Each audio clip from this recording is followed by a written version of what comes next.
In this video, I'm going to show you how you can easily make a community post on YouTube Mobile.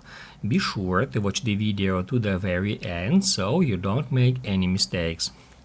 Let's get started, guys, and first off we need to open up YouTube app. Make sure you are signed into your YouTube account, and once it is done, tap right here at this plus. And then if you drag this bar at the bottom, you will be able to switch between video, short, live, and post. We need to select post here, and that's where we can create one. To add a text here, just tap at the text field. I'm just gonna enter hello here. You can enter whatever you want. After that, we can, by using these tools, add a poll, attach an image, or attach a quiz to our post in our YouTube channel's community.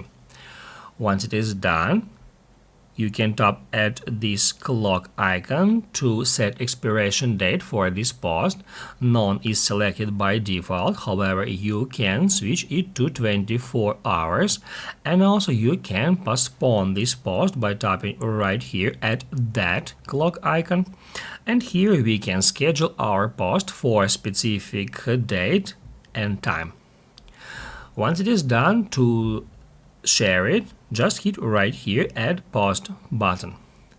Basically, guys, that's it. So if this video was helpful for you, don't forget to hit the like button.